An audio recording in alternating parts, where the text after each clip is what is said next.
Nas tradições religiosas do período clássico grego, as musas eram consideradas como tendo o poder de abençoar os mortais com dádivas divinas. Era então acreditado que elas abençoavam algumas pessoas com inspiração e nutriam essas pessoas com doces palavras.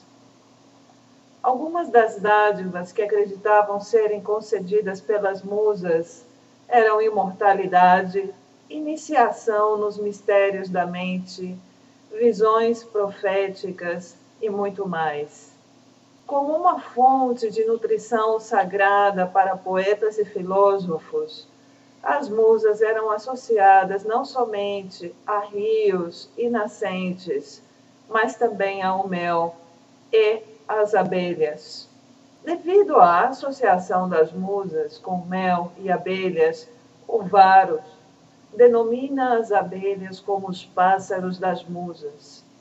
Desta maneira, nos deixando a pensar qual poderia ser a relação das ocupadas abelhinhas com as deusas da inspiração que tocaram o coração e a mente de tantos poetas e filósofos. As musas eram geralmente descritas como alimentando poetas e filósofos em sua infância com o néctar das abelhas. Por exemplo, disse que quando Platão ainda era uma criança, abelhinhas pousaram em seus lábios e por essa razão ele tinha o dom da retórica. A essência de ouro das abelhas era fonte de nutrição para os deuses imortais do Monte Olimpo, e a presença de abelhas era muitas vezes considerada como um presságio que a criança ou bebê recém-nascido havia sido abençoado pelas musas com dádivas divinas. Um outro exemplo envolvendo os pássaros das musas é encontrado em uma descrição de uma pintura grega, a qual representava o nascimento de Píndar.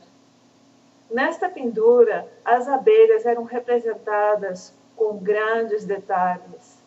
Aparentemente, as abelhas estavam voando em uma cidade, dirigindo-se a uma porta de uma casa, a qual supostamente era a casa aonde o Píndar havia acabado de nascer.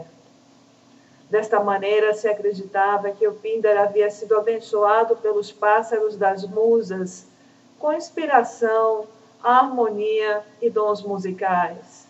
Na mesma pintura ainda, as abelhas aparecem dentro da casa, ocupadamente trabalhando ao redor do recém-nascido, derramando mel nele, enquanto mantêm suas asas abertas para trás, para evitar picar acidentalmente o pequeno menino. Também era acreditado que as musas poderiam se transformar em abelhas. Tais crenças de que as abelhas estavam relacionadas a dádivas divinas e ao sagrado, aparentemente é advinda de um passado remoto. E para termos uma ideia do porquê as musas são relacionadas às abelhas, vamos então fazer uma pequena jornada a mitos relacionados às abelhas. As abelhas e tudo relacionado a elas eram considerados símbolos sagrados, não apenas por causa da habilidade que as abelhas têm de metodologia, organização, técnica e transmutação, mas também as abelhas eram consideradas ter uma relação direta com o Sol, a Terra e com o planeta Vênus. Algumas vezes, as abelhas eram também consideradas instrumentos de deusas lunares para o processo de procriação de energia e inteligência. As abelhas também podem ser metaforicamente consideradas como um protótipo simbólico de uma sociedade matriarcal, onde o feminino predominava. Em um templo de Afrodite, as sacerdotisas eram chamadas de Melicê.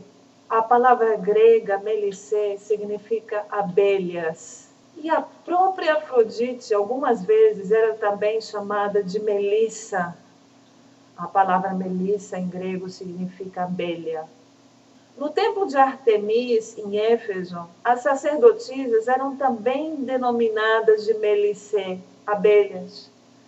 E os sacerdotes eram chamados de essênios. Essênios era um nome dado ao zangão, ou à abelha masculina. As sacerdotisas sagradas de Panegis eram também denominadas melissas, abelhas, porque elas não tinham contato com homens.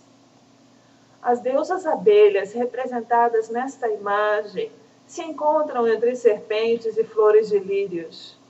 E a abelha rainha está sendo adorada por suas sacerdotisas, que caracteristicamente tomam a mesma forma da abelha rainha, todas levantando suas mãos em um gesto típico de epifania. As abelhinhas aqui, nesta imagem, também são demonstradas dançando, provavelmente cantando e com símbolos na mão. Uma abelhinha individual dentro da colmeia comunica a localização e riqueza de uma fonte de alimento recém-descoberto, dançando e batendo rapidamente suas asas.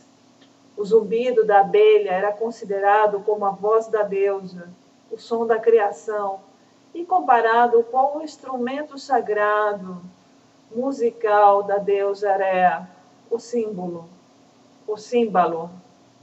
Já o mel é um símbolo de sabedoria. A palavra mel, ou em grego, meli, era muitas vezes também utilizada para referir-se a discípulos, tanto na Grécia clássica como em Roma. Isso para representar simbolicamente a capacidade alquímica que o discípulo tem de transmutar o néctar das flores de suas experiências diárias em sabedoria. As abelhas também eram conectadas com rituais relacionados ao nascimento e à morte, enquanto a palavra melissê, abelhas, era também usada para referir-se aos neoplatônicos, ou a qualquer tipo de grupo que era puro e casto.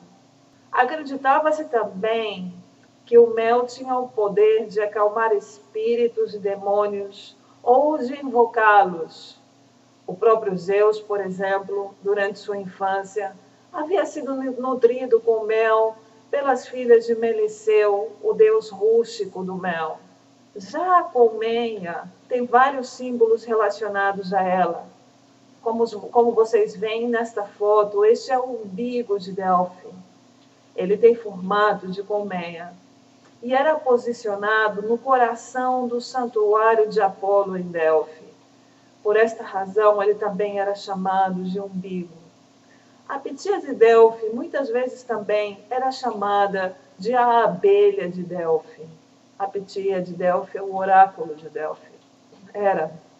Simbolicamente, o umbigo, ou a colmeia que vemos, tem vários significados, mas basicamente é considerado como o cordão umbilical do mundo, o qual conecta o Filho Divino com a grande deusa Rea, e, portanto, a fonte de nutrição do Divino Deus até o momento de seu nascimento. Os túmulos micênicos também eram chamados de colmeia por causa de seu formato.